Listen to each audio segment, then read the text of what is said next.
Ladies and gentlemen, first I would really like to welcome Ms. Tina Deskowicz here. We're very happy to have you here with us in Warsaw. Applause. Tina Deskowicz is Executive Director of Mums for Liberty. This organization is very close to us, because we have gathered today in a very particular group, people for whom school, the Polish school, is very close to their heart. Education, upbringing, people for whom the protection from children against deprivation, demoralization is important. And these contemporary dangers as gender ideology, ideological violence against children, school that tries to take away the parents' rights to bring their children up, or the state that usurps the power to decide about our children. Mums for Liberty and Tina Deskowicz provide a powerful response to these problems. A powerful response by the parents in the United States. It is a huge success, organizational success within the last few years, not more, when the organization Tina co-created achieved a great success. And within a few minutes we're going to learn more about it. But please imagine, let me just reveal one detail. As we discussed yesterday, during the Mums for Liberty Congress, during the pre-electoral campaign already in the United States, all the Republican candidates, all of them, were present there just to answer the questions related to education at the Congress of Mums for Liberty. So this is a great proof how important this question has become politically in the United States. How important is the school, innocence of the children, of what is the key importance that it has gained in American policy. I would really love that in our Polish situation, the matter of security, safety of our children would be treated with similar interest. The rights of parents, their priority, their pivotal role in the upbringing. So I'm sure that today's presentation by Tina Deskowicz and the information about Mums for Liberty will be an inspiring information, a great source of motivation for all of us, so that we are even more active, even more engaged in what we're doing. We have representatives of the Ordo Iuris Institute, Center for Life and Family, but also many people directly related to the Coalition for the Protection of Polish School. We're really proud as the Ordo Iuris Institute and the Center for Life and Family that we can support the Coalition for the Polish Protection of Polish School. So these circles of teachers, parents, that for quite some time now have mobilized to protect the Polish school against various negative phenomena. And well, let me list them. We started this collaboration with great crops experts when we were speaking about the inclusive education as the main problem, when we were speaking about problems which right now seem to be long past their date. They are still valid today, but we're protesting against inclusive education. We're protesting against closing special schools, limiting special education. We're protesting against changes to the curriculum, negative changes to the curriculum. Last year there was a huge reform, or deform, you could say, where the Polish school became depolonized, de-Christianized, dehumanized. And that's what happened with the Polish curriculum. There was a huge uproar among tens of thousands of Polish parents, and through this coalition and your incredible mobilization, people learned that the government is trying to revolutionize the system of Polish education. But then we had the elimination or limitation of teaching religion, which is against the Concordat, against the Constitution. Another sector of great engagement of these circles. And two last ones from last month. This is the health education, which includes sexual education as one of its models, which is supposed to replace family life education and will be obligatory, even though right now, during the presidential campaign, the government says that for the first year at least it will not be obligatory. We know that later, or even maybe starting from October, it will be obligatory. And there is a huge fear among the parents that our children will be demoralized at school. And the other subject, citizen education, there is less is spoken about this perhaps, but Dr. Artur Górecki and the Crops expert have mentioned it. This is just the beginning for this ideological colonization of the whole new generation, these European clubs which will be obligatorily organized in a civic or citizen education.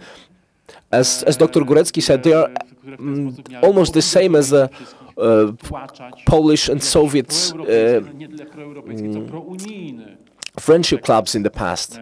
Instead of the Soviet Union, now we'll have the European Union obligatorily forced up our throats, which of course makes the parents, the lawyers protest. Good teachers are protesting as well, many schools, and local government representatives, because let's remember, because as I said, with Tina Deskowicz and our friends from the Center of Life and Family and Crops, we've just participated in the European Congress of Local Governments in Mikołajki, where during one of the panels we presented the resolutions of local governments against this great educational reform.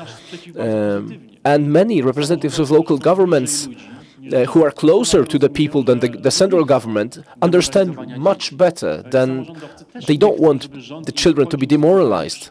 They don't want the central government to impose upon them the curriculum, to open the new front, and they will be responsible for that, because it is the local governments who nominate the school principals, and they will have to absorb the shock of protests that they are not guilty of.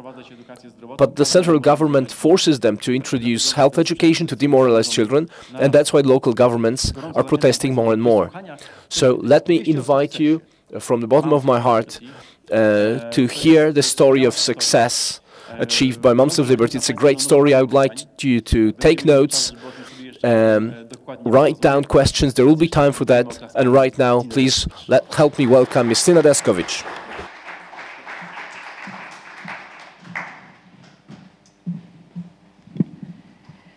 Well, it is a complete honor to be here with you tonight. I wish I spoke Polish. I'm sorry that I have to speak in English and you guys have to wear the headsets now. I do want to tell you that my great-grandparents are from Poland. They immigrated to the United States in 1911. So the last couple days here in Poland have, I felt very connected here. And I'm starting to realize that maybe my passion for liberty and freedom and independence and all of these values that I hold so dear, I'm starting to realize came from my great-grandparents, through my grandparents, my father, and now down to me. And so it truly is an honor to be here to speak with you today. I'm excited to tell you about Moms for Liberty. It's a remarkable story because 5 years ago, I sat on a school board in Florida in the United States. I was a stay-at-home mom for quite a while, working a little out of my house, got involved in my son's school, started realizing what was happening in education as far as test scores and things, and seeing some curriculum that was coming home that was starting to be concerning, but I couldn't really make sense of it. And the more I started digging into it, the more I realized I needed to do something. And so I ran for school board, which is an elected position in the United States. I got elected to our school board, which, just to give you some context, our school district has over 100 schools, 75,000 students, 9,000 employees, so it's a pretty big job. And I absolutely loved serving on the school board. But in 2020, I lost my reelection in a very conservative county to a radical liberal, which upset the entire county. No one could understand how it happened. But it turned out to be a blessing because I turned to my friend Tiffany Justice. Actually, I didn't know her that well, but she was serving in another school board. And we were watching parents across the United States. They were pretty upset. In the United States, schools were closed in some places for almost 2 years after COVID. We saw students struggling and suffering, parents trying to speak out, addressing their government, the government shutting down, turning off their microphones, throwing them out of meetings, arresting them. We knew there was a real problem. And so we thought we would start this group organization. We thought we would help the moms in our state of Florida, and that would be that. We launched January 1st, 2021, and within 2 weeks, moms from all over the United States were calling us. They got, I made a web page and they got our phone number and they were asking for help. And so we decided to make it a national organization, which we still had no idea where this was going. But we did establish our mission statement right out the gate, because when we were serving on school board, even though we didn't know each other terribly well and we were on different school boards, we were seeing the same exact problems. We got involved over small issues that we thought we had with education, and once we started serving in the capacity, we started seeing the much larger issues. And what we saw is that parental rights were being stepped on everywhere. They were being taken away slowly, and in defense of some of the good teachers and people at the schools, parents kind of gave up their responsibilities in sometimes, and so schools would step in to help. But more and more of that started happening, and it started becoming very egregious. And so our mission statement right out the gate is Moms for Liberty is dedicated to the survival of America by unifying, educating, and empowering parents to defend their parental rights at all levels of government. And that has not changed one word, and we are dedicated to that mission. The reason we are dedicated to that mission is because we saw school districts and schools starting to take away parental rights and make decisions on behalf of parents. And when we dug a little deeper, we started realizing our state entities, so the higher level of government, was taking away parental rights with the laws they were passing. And then the most egregious was our federal government, our national government, making laws and policies that were making decisions for children that parents should be making.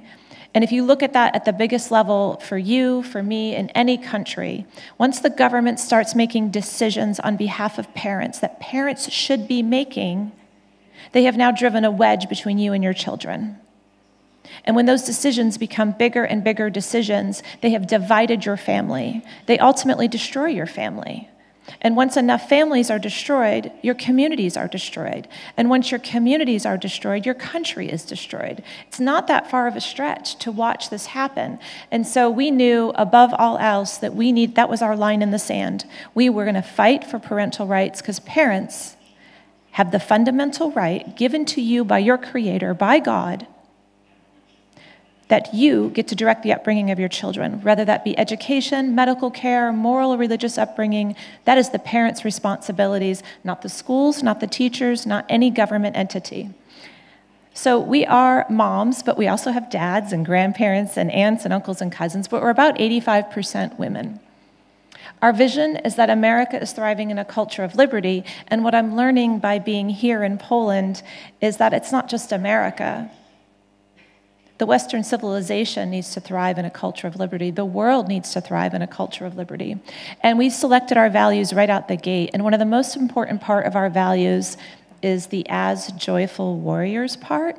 Because as you'll see in my presentation, we were demonized. We have been called everything you can imagine. We have had, you'll see what has happened to us over the last 4 years.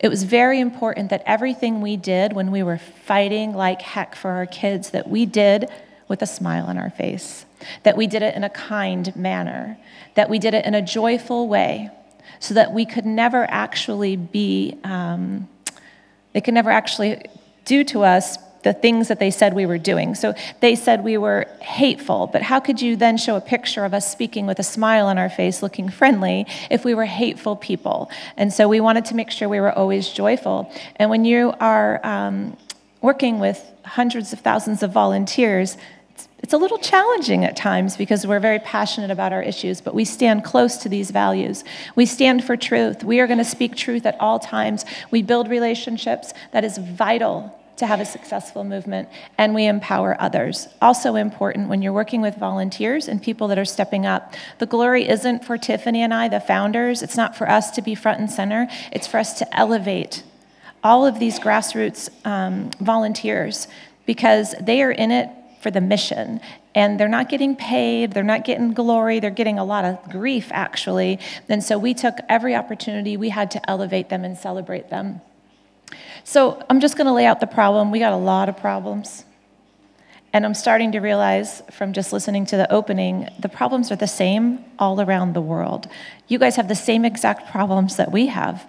I wonder why that is. It's remarkable to watch it happening. So I'm going to go kind of quickly through a lot of our problems because I think you guys are probably familiar with our problems because they're your problems.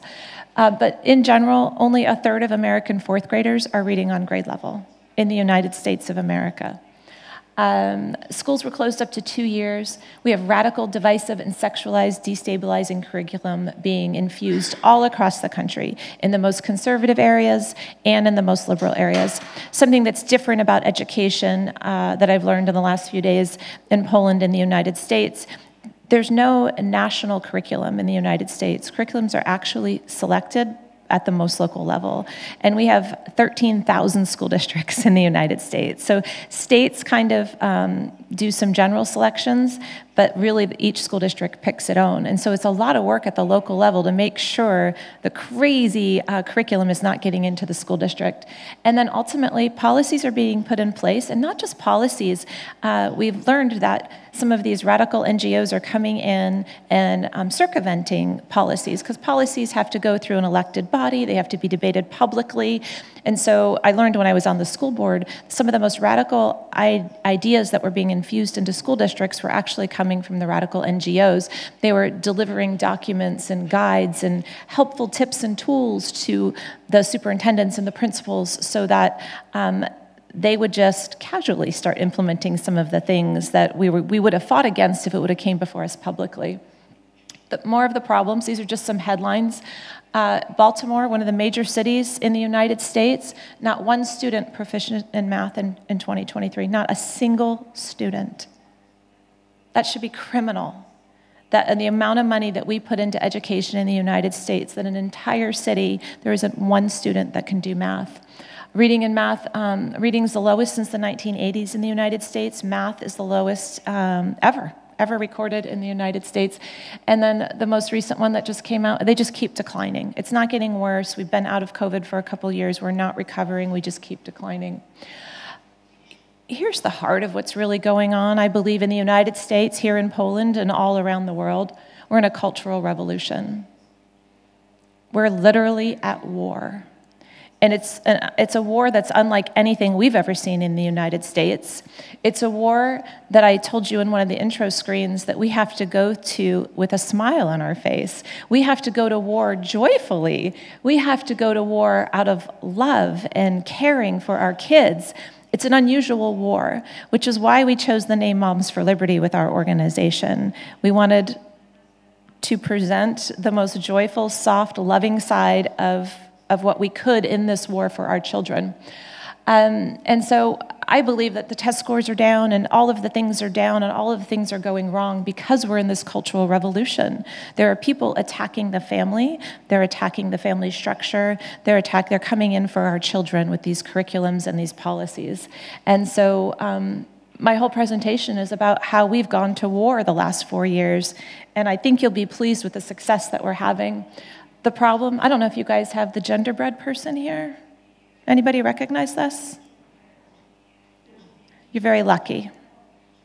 So this was throughout schools. We're seeing less and less of it now. This is how they were teaching young children 4, 5, 6 years old to understand gender identity. In schools everywhere. When I first saw this, I really went down a dark hole. I thought, what in the world? So at the time, they've taken down the website since because there's been such backlash, but it was genderbreadperson.com or .org at the time. And it explained all this in detail. And it said to really understand what we're doing here, you need to go research the great work of Dr. Alfred Kinsey. Is anyone in this room familiar with Dr. Alfred Kinsey? It's pretty bad. It's really bad. Dr. Alfred Kinsey, I don't know what to say. He was a very, very sick man in the United States who in the 1950s started doing testing on children to prove that children didn't really care if it was a male or a female that did things to them and how their bodies would respond sexually. And there was charts in these books. So I ordered all his original books. I wanted to make sure none of them were changed. And I sat in my house for a week and read these books. I was physically ill. This man actually tested on infants, 6-month-old babies and toddlers, sexual acts, timed responses, all types of things. It was really, really horrible. That is the man that's behind the research that comes out with this adorable-looking genderbread person, which appeals to children, and they want, it looks so nice. What's wrong with this? But it's teaching children that you can be a boy or a girl, neither or both. You can change on your emotion in the morning. That destabilizes children. That destabilizes families. If your children have been taught to believe in God and the Old Testament and a man and a woman, this takes away their foundation immediately. What does that do to a 6-year-old child? Some more things that we found in curriculums throughout New York City from our Black Lives Matter at School movement in the United States. It's actually not about Black lives at all. They have 13 pillars, and some of them are affirming transgender ideology, globalization. It actually has nothing to do with race or being black or white or anything. These are hanging in classrooms in the United States. And in my opinion, this is the reason why our scores are so low. This young lady here, her name is January Littlejohn. She's a mom of a now 17-year-old, I believe. Right after we launched, January Littlejohn had emailed me, and I called her and we had a conversation. And the school in Florida, which is one of the freest, most liberty states in the United States, was socially transitioning her daughter. And she actually is a therapist. She's a certified counselor who has helped LGBTQ students before. So she's completely capable as a mom of helping her daughter, but as a therapist of helping a child who's struggling with LGBTQ ideologies. And she was volunteer of the year in her school. So she knew the principal, she knew all the teachers, had a very good relationship. But the school's policy, once a child said that they weren't sure if they were a boy or a girl, was to bring them into a closed room with adults without their parental permission and have them decide what name they want to use, what pronoun they want to use, what restroom they want to use, what locker room they want to change in, and even where they want to sleep in overnight field trips with the boys or the girls. They actually signed the document. She was 13 years old. She actually signed the document. Nobody notified the parent, and the policy actually said, we will use her birth name and birth pronouns when we talk to the mother. So not only were they not going to notify, they were going to lie and deceive. This is not a unique case. It's happening all across the United States. January has fought and fought and fought for 4 years. She sued the school. She sued the state. She lost the first one, and then it got overruled, and she won. She worked with us to get the legislation changed in Florida, the Parental Rights in Education bill, so schools can't do this anymore. And I just found out a couple hours ago that she's been invited tonight to be with President Trump and First Lady Melania for his address of both houses of Congress tonight. She's going to be their special guest because this woman is a warrior. So you can win this fight, but you have to give a lot to it. I just threw this one up today because I was speaking out about it last night on our panel, also in Florida. I live in Florida, which is why that's where I know most of the cases are, but they're all across our country. And I'm afraid they're coming to Poland, which I'm guessing that is why I'm here. I think you guys are you're approaching where we were 4 years ago. And if you can do anything to stop it before it happens and families are destroyed and these things are happening, you have got to do that now. This family in North Florida, knew their daughter was struggling but didn't know with what. They noticed some of her behaviors had changed. They got a phone call from the school. You have to come down here. There's an emergency. Your daughter tried to commit suicide. They race down to the school. They get their daughter out of the school. They bring her to their family counselor and therapist. Long story short, the school was socially transitioning her, which was hurting her mental health more than it was helping. She was lying and keeping secrets from her parents, which made her more upset and more depressed. But you'll see in the story up here, when they sued the school and got all the paperwork, the school counselor wrote that they lied to the parents because they were Catholic and they wouldn't understand that she wanted to be a boy because of their religious beliefs. Violates a lot of laws in the United States by doing that, but they still were doing it, and the harms to the children were happening. Oh, and this one I threw up here because look at the date on this one. We have laws in, I think, 17 states now stopping this. President Trump has signed an executive order stopping this. February 17th, here's one of our moms in Texas. Guess what? They're socially transitioning her daughter. Once it gets in, it's so hard to get out. So the problem in general, in summary, is that parental rights are under attack in America, in Poland, and all around the country, all around the world. And our children and our families are the target. Good news is I'm here to talk about some solutions. So now we can talk about some happier things. We launched January 1st, 2021. We decided to form chapters by county in the United States, and we are 4 years old, and we now have 340 chapters. We are in 48 of the 50 states, and we have 130,000 members. Where you see gold is where we have a chapter, and we continue to grow because these problems are continuing to persist. Just some photos of the activism that we're doing all around the country all the time so you can get an idea of how broad it is. And then here's a little bit more of a detail of what we do as an organization. You have to do the grassroots work.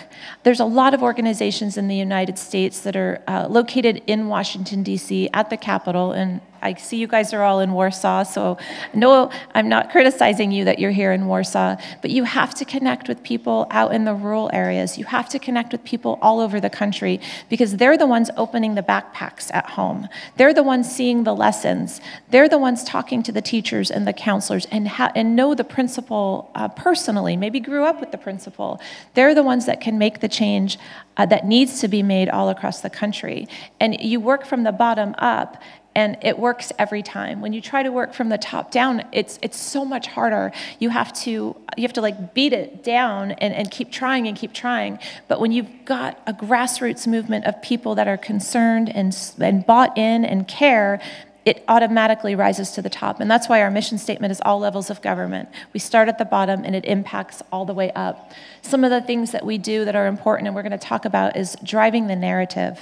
This is a PR war. You've got to figure out how to get in front of the media, whether they like you or not, and you've got to get your message out of what's happening. And you can't be afraid, and we're going to talk about that a little bit too. In the US, we speak at state and local school board meetings. I'm not sure how it works here, but if you can get in front of a public forum and share and expose what's going on, media tends to pick that up automatically for free, and you get exposure. We work really hard to educate the community on issues. We hold town halls, we hold education events, we do them online and Zoom them out. We also do them live. I think it's important to have people face-to-face discussing these issues. And it's important to early on identify people that are like-minded, that are in influential positions, whether it be teachers, principals, elected leaders, community leaders, mayors, I'm not sure. Identify them early and build a strong relationship with them because they are your allies to making sure this stuff doesn't get into your schools. At the state level, we work hard to form legislative committees to talk about what kind of legislation is needed and what do we want to fight for, what do we want to advocate for. Then we develop agendas of what we want to fight for, and then we go out and we meet with the legislators and we ask. We ask for people to sponsor the ideas that we want to see happen. We're not embarrassed about it. Maybe we don't know the language that well.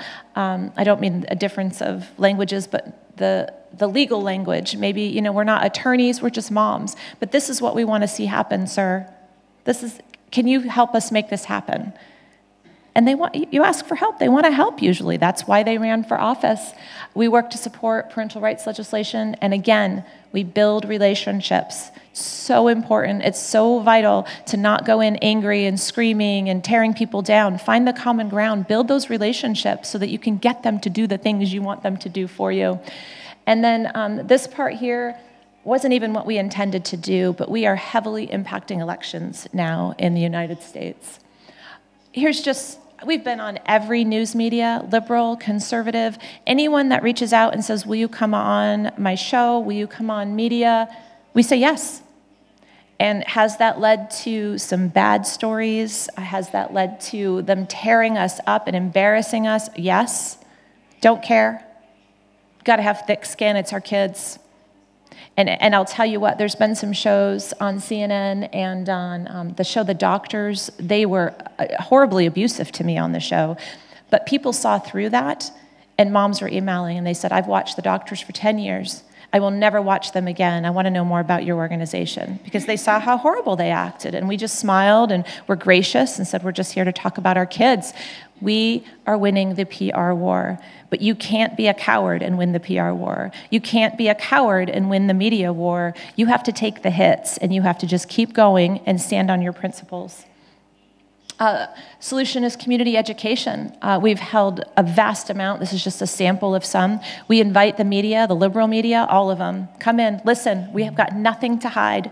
We believe what we believe. We're going to stand boldly on it, and we're going to get up on the stage and talk about it. Please record it. Share it out. And you'll see in free advertising. So the cost to us as a grassroots organization is renting the venue. And sometimes we get sponsors. And a microphone and a screen or whatever, but that is it. We invite the media, which is free, and you can see our New York City town hall brought in like 500 protesters, which then brought in all the media because they wanted to cover the protesters. We welcome all in. We welcome the protesters in. We make sure we have security. That's the other cost. But this is all part of the PR war. And you make sure you have a good program where you're talking about. You have experts up there that know what's happening, and you have parents up there that can show what's happening. We then took our show on the road and put a national summit, which you spoke about briefly last year's, and just took a seat on the national stage. We said, what if we invite all these presidential candidates? Will they come? Who knows if they'll come, but let's try. And we invited President Biden, President Trump was running, Governor DeSantis was running. We invited them all. All 5 conservative Republican candidates came to our national summit in 23. We got $60 million of free advertising. Again, we didn't have to pay to advertise, not even $1.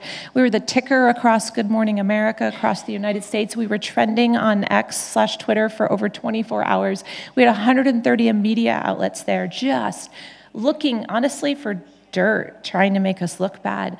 But all 750 of our moms were there and knew they had to be joyful warriors, and we gave them nothing. The worst story that came out of the 2023 National Summit was that our food was too good, and how could we possibly afford that food if we really were a grassroots organization?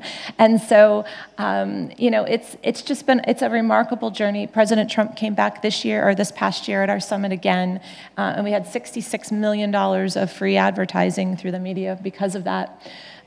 I do want to say this work is not easy. It's not easy at all. Shortly after we launched and started escalating, Facebook started shutting down our chapters, which each one of our chapters had its own Facebook group. That's how we were collaborating because it was free. Twitter suspended our account because we said that a man is not a woman. PayPal froze all of our funds and we couldn't access them. The Biden administration, nothing we ever thought we would see in the United States of America. The Biden administration asked the Department of Justice to create a threat tag for parents that were showing up at school board meetings. And so people were calling in on a hotline, turning in moms that were showing up and that were mad at school board meetings because schools were closed or a variety of things, the curriculum, things that were happening. And then they would turn those threat tags over to the FBI.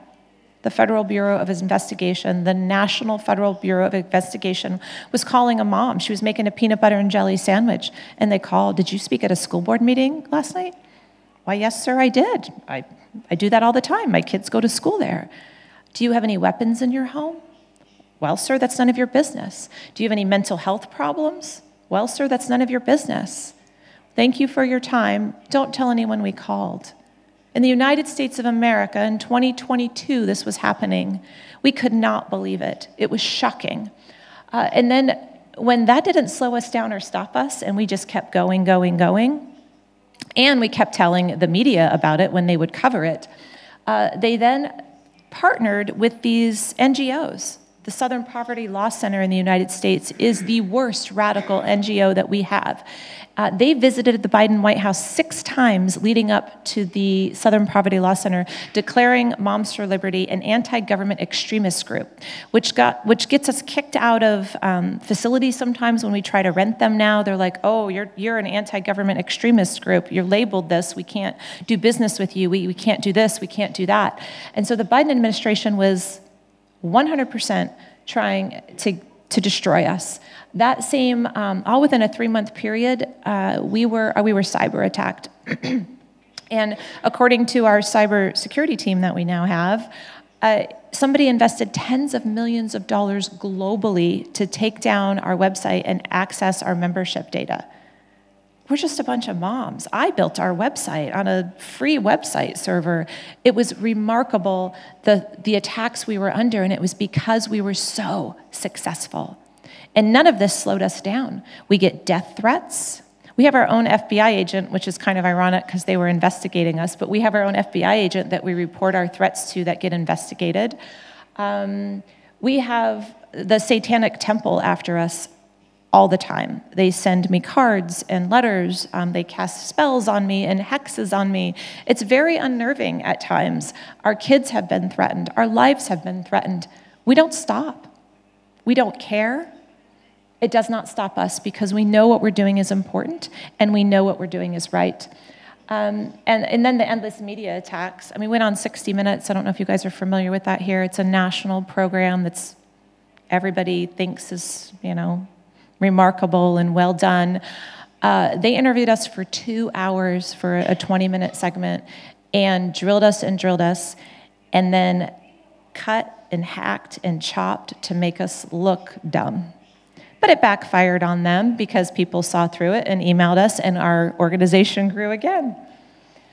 So what we did do at that moment is then we started doing some national polling because the media was attacking us so bad and calling us Nazis and hateful and bigots and fascists. And those labels were starting to stick with people that didn't know who we were or what we did. And they just, I would post a picture of five moms smiling in a shirt saying, "We love America," and it would literally thousands of comments on social media, "You fascists, you Nazis." People see that enough, and they start thinking it. So we just did some national polling, and we realized that, nope, America's with us. We're just going to keep going. And so 67% of Americans, left, right, everywhere, said education's on the wrong track. We were onto something. And this one is my favorite. It's a lot of numbers. But we asked, do you favor teaching elementary school children as young as kindergarten about sexual orientation and transgender ideology? And if you could see all the numbers, all the words over there on the right, we asked Black, white, Hispanic, liberal, pro-choice, people that supported abortion. 71% of them don't want this in schools. So some of them are for abortion, but transgender ideology with 4-year-olds, it's a big fat no. We knew we were crossing party lines, and then we knew why so much hate was coming to us. Nobody wants this stuff. And so we decided from there, we're just going to take all the ground. That gave us our mandate to just keep going. Doesn't matter what's happening. It doesn't matter who's saying what. And so we went, and I've got a short video of our wins from this past year alone that I want to share with you. Also learn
And so those three ladies that we highlighted in that video, they 5 years ago were moms.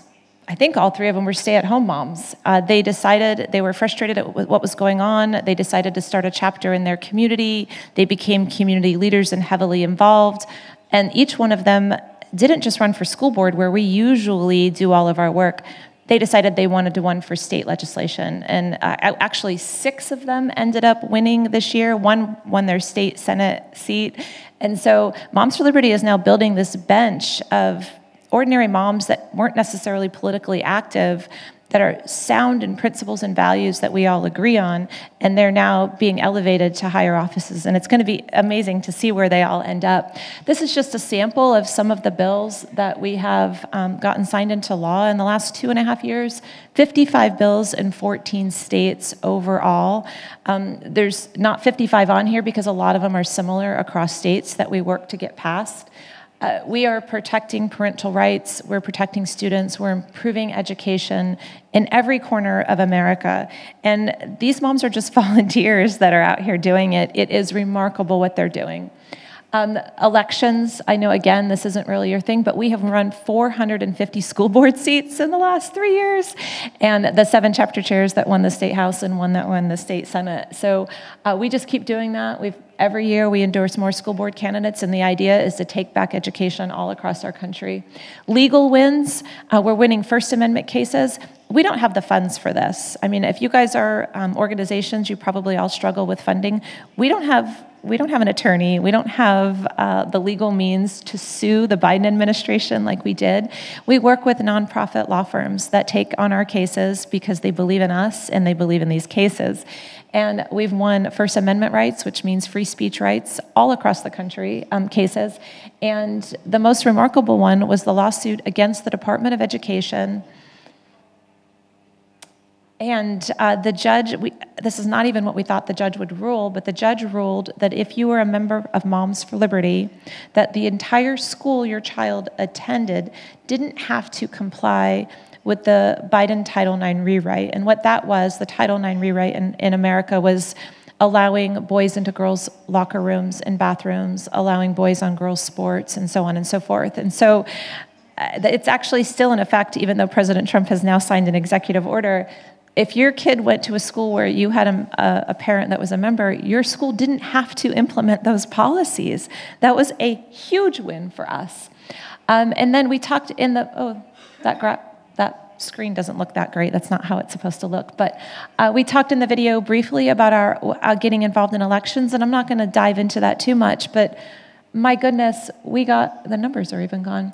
We worked in these 4 states this past year to turn out voters that didn't historically vote. We have access to that data in America, and so we were able to identify 200,000 moms in each of these states that really don't vote and try to get them to vote. And the numbers that aren't showing up on the screen is Georgia and North Carolina. Of those 200,000 in each of those states, we turned out 92% of those women. In Arizona, 93%, and Wisconsin, 94%, we got them to vote. We had a real impact on the election of the President of the United States this year. And so these are just some more things that, I mean, I could go on for days about things that we've done.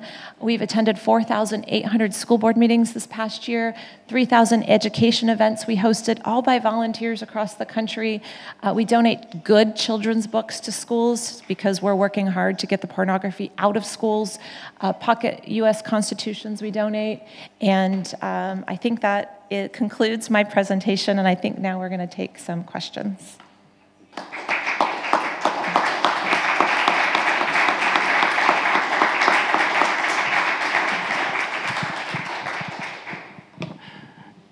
It was absolutely amazing. It was absolutely amazing, and I believe that we all are not only impressed, but we are encouraged by this example. And we very strongly need this encouragement for our parents and for our moms and fathers in Poland to fight for their children and to fight for their schools. Thank you. Thank you so much. One technical piece of information for now. let's collect the questions from you, let's say, within 5 minutes from now. So Olivier Ball will collect the papers with questions in 5 minutes from now, and I will pass the questions on to Ms. Deskovic. But let me start with a few questions of my own before we collect all the questions from the audience. You mentioned for numerous times school boards. As you may imagine, we have different educational system and different system of management of schools than in the United States. What is a school board, and what is the influence of school board members on the curriculum and on the schools and their organization in US? So as I said, the federal government doesn't have any input necessarily on curriculum. State governments hold that authority in the United States. So there's 50 state governments that have Department of Educations that select high level of curriculum. And then at the most local level, we elect school boards. And it's different from state to state. In Florida, where I am, it's the size of a county. But in some other states like Pennsylvania, it's very small. Sometimes it's just 3 or 4 schools that are a school district. And they vote usually for parents, well, should be for parents, to be representatives. And that school district sets all the policies for the school district. Everything all the things. They negotiate with the teachers union to set start times, stop times, salaries, curriculum, classes, open schools, closed schools. They make all of those decisions. The problem has been in America the last few decades that teachers unions have gotten so strong that they put all of their members on school boards instead of parents.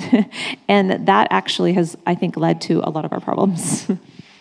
So in fact, by taking over school boards, or at least by putting a good mom in the school board, you're able to influence the whole management of education on this level in the region of America. Yeah, so the states hold authority for education in the United States. So, for example, when I served on a school board in Florida, my boss technically was the governor. I know him now, but I didn't know him then. That's where the authority, it comes from the constitution of the state that you belong to. And so the states can still pull strings, which is why we had to get involved with legislation.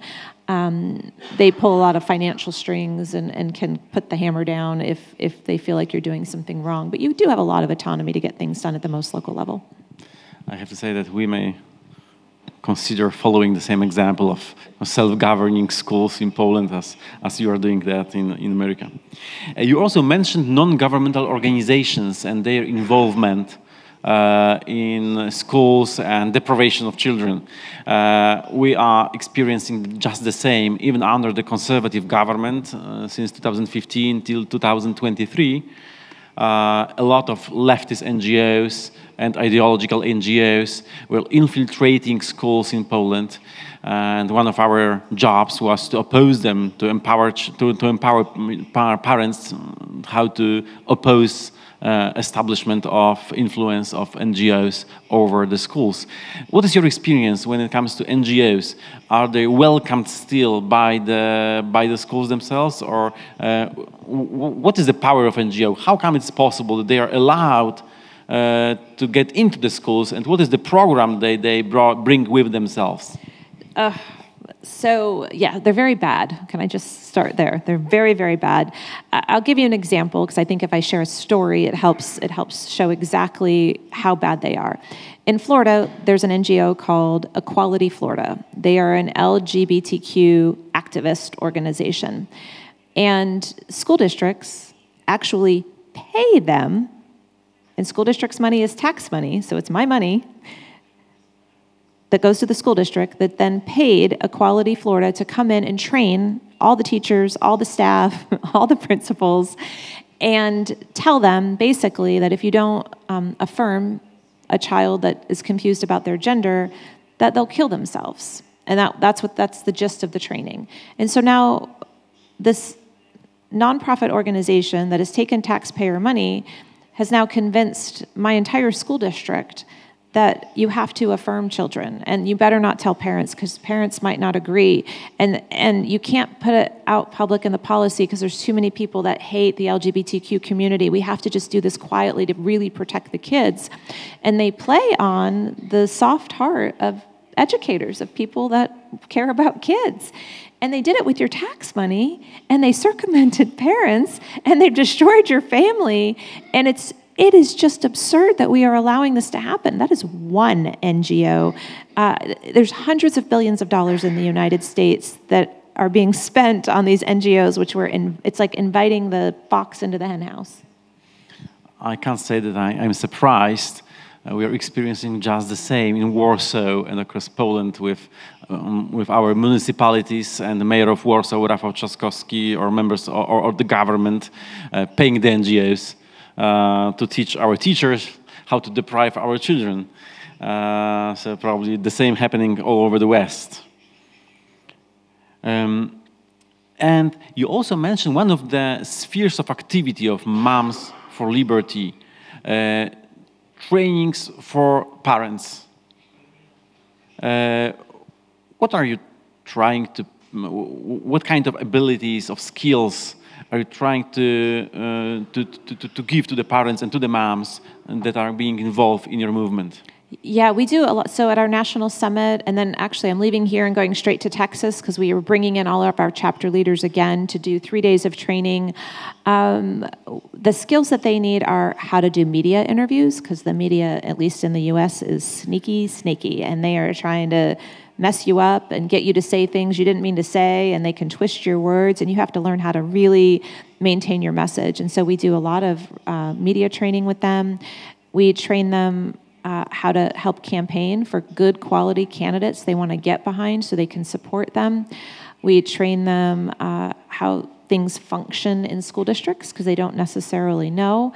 And then we are doing a lot of intensive training right now on issues. So we're doing every month we pick a month and we pick a topic like social emotional learning, gender ideology, critical race theory. We have 30 months planned out right now. That's how many months I can say off the top of my head how many topics are threatening our children right now in the United States in schools. 30 of them. That's just without putting any effort into it.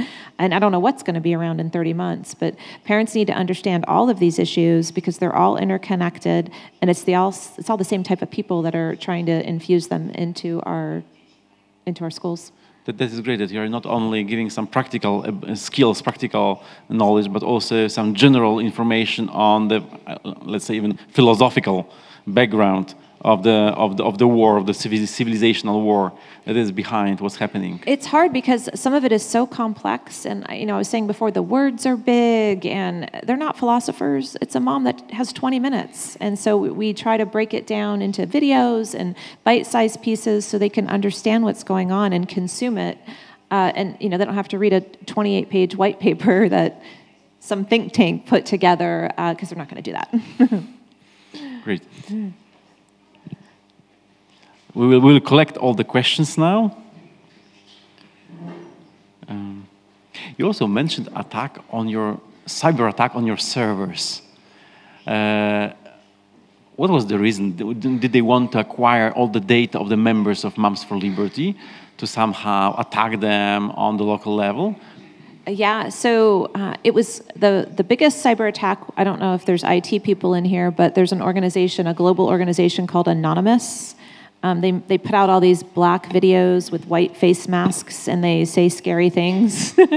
And they came after us. They put out videos about Moms for Liberty. The IT firm that we hired, like I said, it was coming in from all around the world, the attacks. It wasn't just in the United States.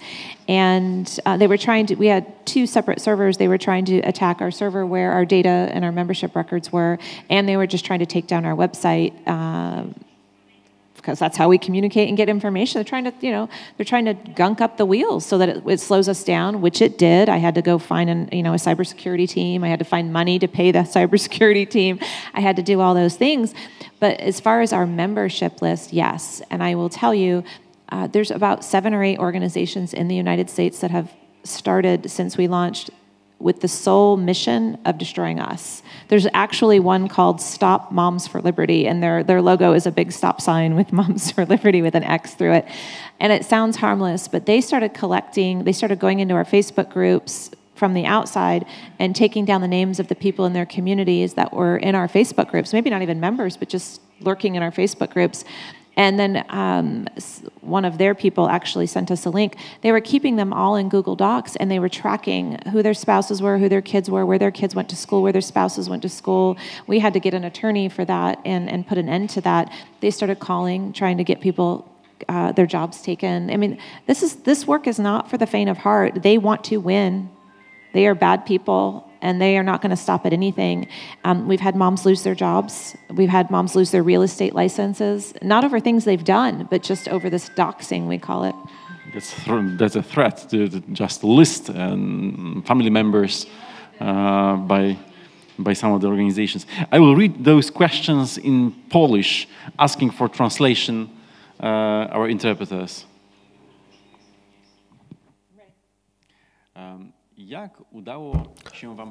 How have you managed to convince parents that the ideology forced upon them by the so-called authorities is wrong? In Warsaw, the resistance against these ideologies is often seen by the parents as something that is backward. We have the same problem, and there are people in the United States that still don't like us and think that we're old-fashioned, and they call us pearl clutchers and all kinds of names. We don't care. How we get people to our side is by staying joyful, building relationships, being kind to people, service projects. You know, we get in the community. We showed you we donated books, but we do other things. We do backpack drives and things to show that we're normal, nice people.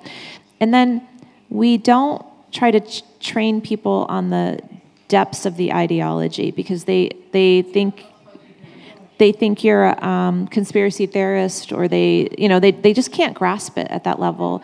We show them samples. And so when your network gets big enough, you can say, Joey down the street found this and brought home from his 3rd grade class. Here it is. And when you get trustworthy enough as an organization, which happened very quickly for us, teachers started bringing us lessons that they were uncomfortable teaching. And so we were able to expose that and say, here's the textbook from your school at the end of the street. Here's lesson 4. What do you think about this, ma'am? Because it's easy for them to say you're a bigot, but then when they see they're actually teaching your child to be a boy who's a girl, they start thinking about their own children and saying, I don't necessarily want that either. You have to show examples. You have to find where it's really happening. Yes, this is also an experience shared by many organizations in Krops, that showing the truth about what's taking place in schools, showing the truth about sexual education alarms those parents who would normally not share our ideas. But as you presented in your slides, in these opinion polls, that the good of the children and the safety of children is something that is this common denominator that connects us. The following question. If the federal government doesn't have an influence on the curricula, how is it possible that the same evil programs are implemented in different states of the US? The NGOs, the teachers union, they are coordinated and connected. The National Teachers Union brings in billions of dollars a year, and then they have teachers unions in each of the school district, and they've been doing this for decades, and so they're well connected, and they transfer their ideologies down, and we know it's coming from them because they have their annual summer conferences where they publicly put out the things they're going to vote on. Right after we launched, so 2021, the summer of 2021 was the first time I ever looked at a National Teachers Union summer agenda.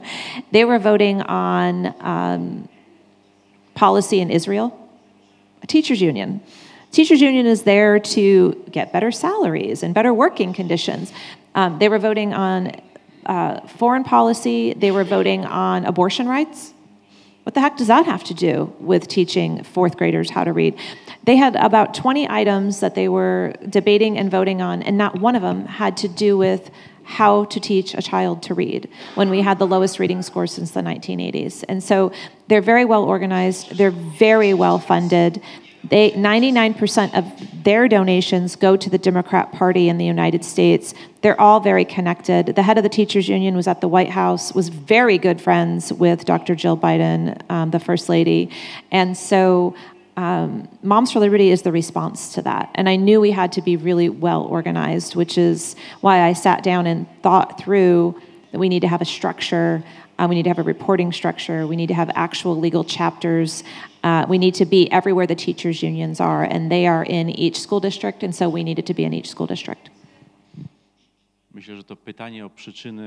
Well, I believe that this is a question about the reasons is also very similar to the question about the similarities in sexual education programs, for example, in the European Union, where we have the same NGOs financed by the European Commission or international organizations, or, for example, from the US aid, which used to promote across all the countries the same devastating programs.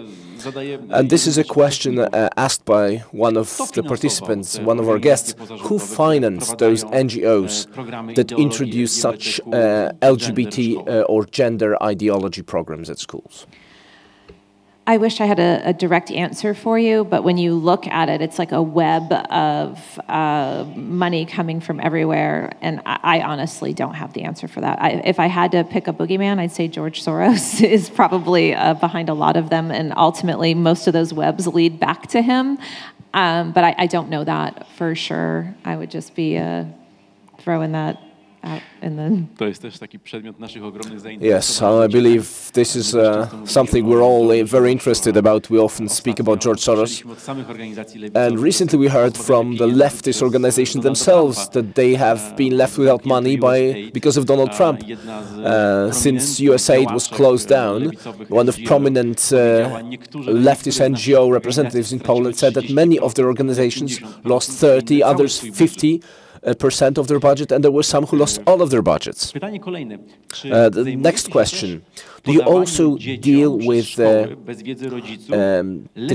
children receiving psychoactive drugs by schools without the knowledge of parents? If I understand, this is not related with transition, gender transition, but psychoactive medicine related with perhaps some, I don't know, mental or deficits that the children might have, as according to the school. Is that happening in Poland? Well, it shouldn't. That is not happening in the United States, to my knowledge. And if it was, it would be at the top of our #1. What's interesting is in the United States, in order for a teacher to put a Band-Aid or the nurse at school to put a Band-Aid, like they have to call, "Mom, is it okay that we put a Band-Aid on for that cut?" But they can socially transition your child. It's absurd, and every parent knows that. They can't give them medicine for a headache. They can't do anything like that. And so the social transition thing is shocking to everyone. If the school was going to start, and there are some schools in California, it's coming out that they are giving them, well, Planned Parenthood is coming in and giving them hormone blockers, so they're moving in that area. But I have not heard of any like Ritalin or things for kids with ADD. I haven't heard the schools dispensing that yet. If it was, we'd be all over it. A very interesting question. Do you have any difficulty with parents who do support the transition of their children, and what do you do about it? Yeah, actually, a lady came to me at an event I was at a few months ago who her 19-year-old child had transitioned. And she asked for me to have compassion. She said, I've known since he was younger that used to be a girl and now a boy. Look, I listened and I'm compassionate. And I realize there are circumstances where things like this happen. I don't have any hate in my heart. That's your family. Your child is 19, can do whatever your child wants, in my opinion.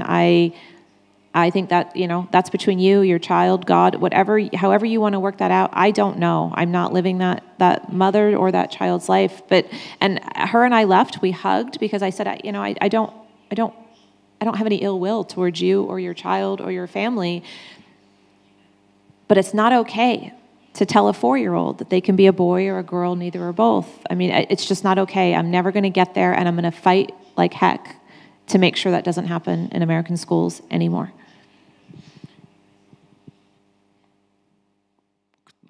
One of the participants noticed that in the United States, we have very clearly defined two political options with regard to LGBT and gender ideology. One is very clearly in favor of promoting these ideologies in schools, whereas the other ones, the Republicans, today are openly against it. What would be your piece of advice for our organizations, parents, teachers' organizations? How could they encourage Polish conservatives to openly fight against LGBT ideology at schools? Because we have this experience of 8 years of conservative government where this fight was not that strong, actually. I don't think that's unique. I think the U.S., I would say that Moms for Liberty has pushed the Republican Party to be where they are. If you look at how some of them are voting right now, it's different than how they were voting 4 years ago. And so you have to, you know, I'm assuming there's a number of organizations here. You have to work together. And from what you've said, everybody is coming together. And you have to just keep pushing. You have to not stop. You have to keep going. You have to be bold. You have to be courageous. And you have to not be afraid to be called hateful and a bigot and a Nazi and all of these things, which you know you are not. But you just have to keep going because you know what is right and what is best. And the elected leaders will come along. They will come along. Because I believe the numbers in Poland are probably even higher than they are in the U.S. of people that don't want this in schools. They're just afraid to say it because they don't want to be called names. Yes, I believe that very often our mission as the Ordo Iuris Institute or the Center for Life and Family or other organizations we collaborate with, we see this mission as this kind of pushing the conservatives to be conservative enough to these more conservative positions, because the state, the democracy doesn't function well without it. Well, you are an organization of moms, women, but what is your experience of working, collaborating with men, fathers, grandfathers? Are these good, positive examples, or are there some difficulties as well?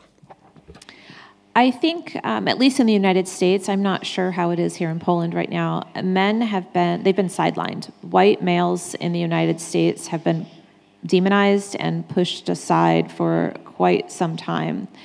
And as the radical leftists have been elevating women and people of different skin colors, and I mean, white men, I have 2 white male sons, and so I've watched this happen to them. The Boy Scout program, which used to be just boys, now has girls in it. Like, everything has been taken from them. And so it's hard. It's getting less hard these last couple of years. I feel like we're paving the way for men to be able to re-invite them back into being able to fight for their families. But I would say 4 years ago, they were very much marginalized. And if they would have stood up in an angry way at these school board meetings, and a couple of them did, they got drug out in handcuffs, and it wasn't the way to win this war. However, we work well with our fathers. Only 85% of us are women, by the way, and so we are actually, I was showing you yesterday the line of new merchandise we have for dads, which is like strong men, fight for your family. It's time to reintroduce them back into society, I feel like, in the United States. I'm tired of them being marginalized. We need strong men leading our families, and they want to be there, but I think they've been a little afraid of what's been happening in America. The next question is about the very practical aspects of the functioning of your organization. How do you mobilize parents? How do you reach them? Do you organize local meetings, or is there any standard scenario for a meeting like this? I love that question because this is the meat of what we do. I'm not going to say it. It's not easy. People are busy. This is the last thing they really want to do, so you have to make it fun.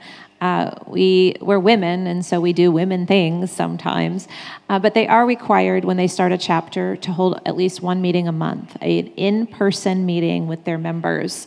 And at times there's 50, 100, 200 people at these meetings. At times there's 5 people at these meetings, and your leaders get discouraged. You know, getting volunteers out to do work is hard.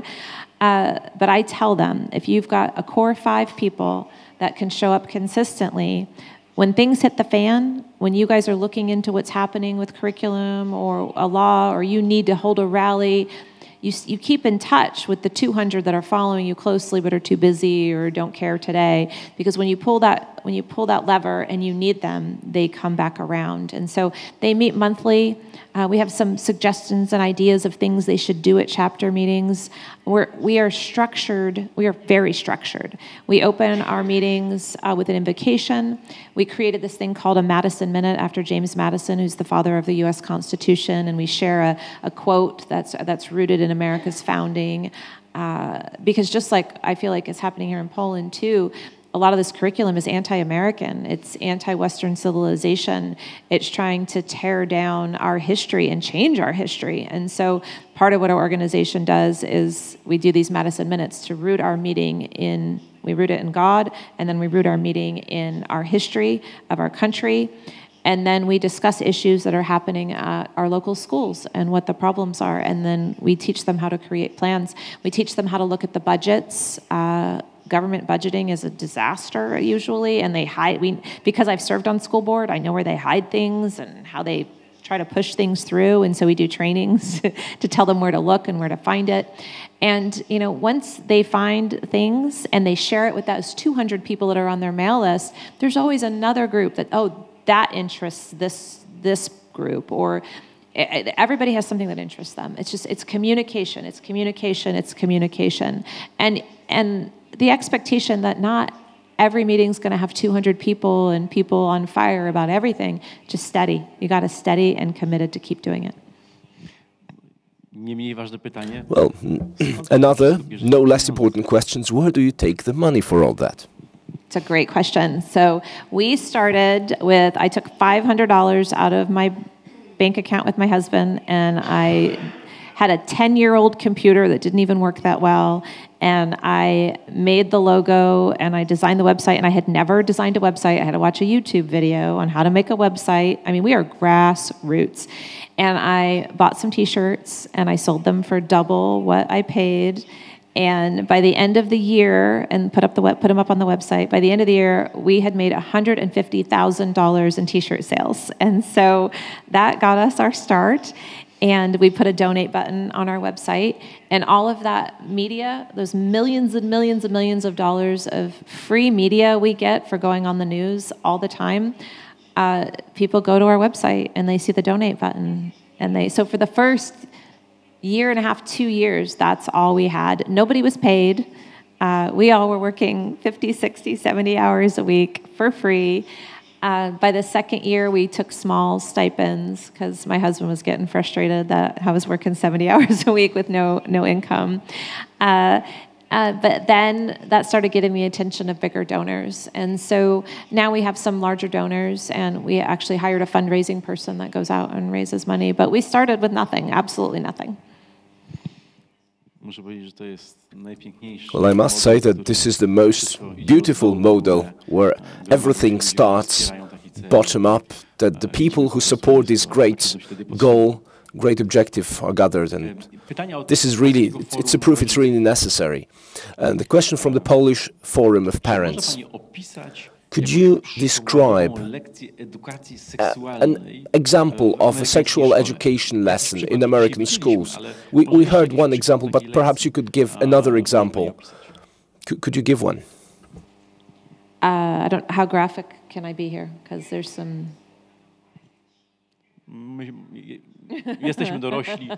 I think we're adults here. I think we can handle that. Yeah, I don't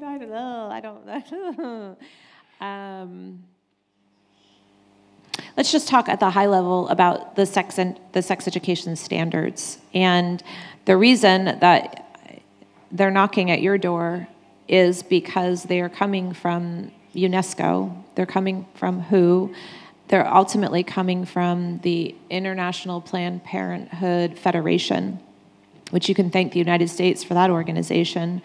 They are evil. They are evil. I don't know how much more clear to say that.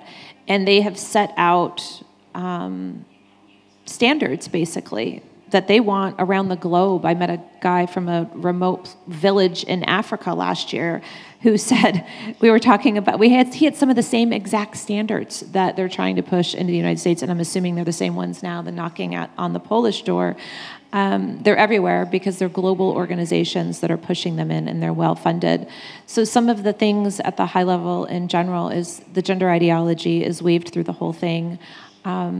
Different types of sex. By sixth grade, they want them to know and understand what traditional sex is, but also what anal sex is and oral sex. You want your 11-year-old knowing this? That's in the standards. Also by 12-year-olds understanding what abortion is. No, thank you. I don't want my 11 and 12-year-old to know that. How to use condoms, obviously. Even in Florida, middle school kids, so 11 to 13, the teacher had purchased wooden male body parts and brought in condoms and was teaching the kids, 11-year-old children, 12-year-old kids, how to put condoms on a wooden male body part sitting on all their desks. And there's worse, but I think you get the gist. It's not okay. Yeah, I think we have a lot of examples. Also in one of the manuals mentioned one of the Ordo Iuris reports. So if you're interested about the sexual education in Europe and Poland, I would like to invite you to read. I don't know if the things are worse in Europe anywhere than in Spain or Germany with regard to sexual education, but these are the same standards, actually. The same as you mentioned. You mentioned the World Health Organization, but the WHO prepared their standards for Europe, and they tried to implement in Warsaw in 2019, and now again, under the slogan of health education, they are going to be introduced, and the president of Warsaw, the mayor of Warsaw, who signed them, is now the leading candidate for the president of Poland. You guys got to do something to stop that. That's why we're inviting you. I'm just one American woman. I can't. A question from cautious representatives of Polish Parents Forum, and they are cautious because they highlight that they don't want to spread false information, but they've heard some news that in certain American schools there were litter boxes for children identifying as animals.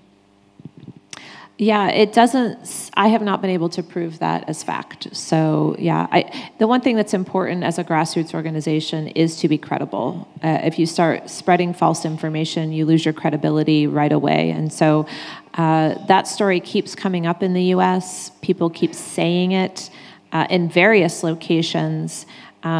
There are children acting as furries, so they are dressing as cats, they are meowing, they are barking, they are wearing collars and bringing each other around. But the actual litter boxes, I have not been able to prove that's a fact. And last two questions in English. So if anybody wants to use, jeżeli chcecie Państwo użyć słuchawek, to jeszcze dwa pytania będą po angielsku. So feel free to use the headsets. On your PowerPoint, you mentioned the motto, "We do not co-parent with the government." What does that mean? That is our motto, and you guys should adopt it. Take it, use it in Poland and everywhere. It's very simple. We will not co-parent with any government entity. You don't get the equal. God did not give the principal, the teacher, the school director, the mayor, the governor, the president of the United States. God did not give any of them the right to raise my child. God gave me the right to raise my child. I will partner with you all day long for an excellent education for my child. I will work with you. I will talk to you. I will meet with you. You can make good decisions for my children, but as soon as you try to take away my right to raise my child, we are done. That relationship is over. I will protect my child from you. And so we do not co-parent with the government. That's our motto. It's on our shirts. It's everywhere. And I would like to see that, I'd like to see that used everywhere because it's important. Potrzebujemy takiej stanowczości, zdecydowanie. Yeah, we definitely need this kind of resolution. What was Moms for Liberty role in the Florida law protecting children against LGBT gender indoctrination? So the woman up there, January Littlejohn, that's going to the White House or to Congress tonight with President Trump, I believe she's probably the basis for that bill. We worked with the legislator that sponsored that bill, and we were there in the Florida Capitol that day speaking to support the bill, and we showed up at the State House to support the legislators that were voting for it because there was hundreds and hundreds of protesters there. It's a little intimidating when they show up and they are angry and they are rage-filled and they are chanting and they are screaming and it's echoing through the rotunda in the halls. And the legislators that were supporting that bill said that they were so happy to look up there and see us in our navy blue shirts. There was probably 50 of us there. They had never had anyone support them when they took courageous stands. And I think that's important for grassroots organizations to understand. Legislators are just people. Your elected officials, they're just people too. They want to be cowards. I mean, it's hard. It's hard to stand up and be bold and take stands when you have got hundreds, if not thousands of people screaming at you, calling you a Nazi and a hate monger. They have to know they have your support. You have to show up. You have to be there when they take these votes. You have to call them and tell them good job. They're just human beings. They need that encouragement. And could you just briefly describe what was that law about? You're talking about the Parental Rights and Education Yes. bill? Well, it was called by the haters the Don't Say Gay bill, which I never understood because that was stupid. I still don't even know what that means. They were trying to propagandize and get people to vote against the bill and say that gay people wouldn't be allowed in Florida. We have gay people in our organization that fight with us. That wasn't what it was about at all. It stopped the social transition of children. That one was just K through 3, I think, kindergarten through 3rd grade. That was the initial bill. And it was, we had to fight tooth and nail to get that across the finish line, literally, so that 5-year-olds to 9-year-olds, you can't socially transition them. It's ridiculous. And then the following year, it was another bill that came in that actually extended it all the way to K-12, which passed so much easier, because once you start moving that needle in the right direction, people get more courageous, and the haters, start to back off a little bit. Thank you for the answers for all the questions that were asked today. This is the best time for some last remarks from your side. Last remarks from me. I feel like I've talked so much. I can't imagine what else I would say. I'm going to close with what I opened with in a sense. I'm just so honored to be here. I'm so concerned about Poland after spending a couple days with these fine people and explaining to me what's happening here, because it can be stopped. You don't have to go through what we just went through. Your children don't have to suffer like ours had. Your children don't.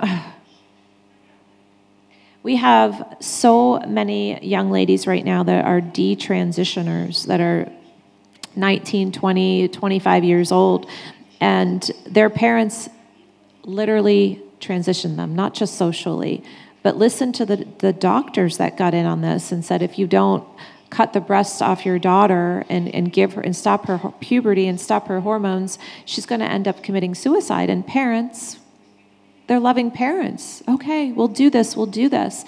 And now these young ladies, they're all around the U.S. now speaking out everywhere they go. They're devastated. They can't have children. They'll never have breasts. They'll never be a woman again, but they're transitioning back to being a woman because they know they're a woman.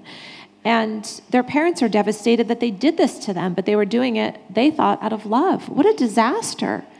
This isn't the way. This isn't truth. This isn't God's way.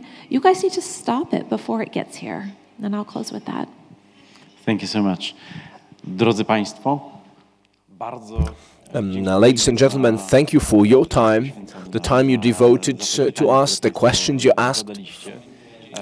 And we have a great hope that this meeting with Tina Deskovich will serve you as an inspiration for all our parents, teachers, circles, the crops and other organizations that are now appearing like crazy all around the country, because there is a huge need to mobilize, to fight for our children, to fight for our schools, and we have to learn from the best examples.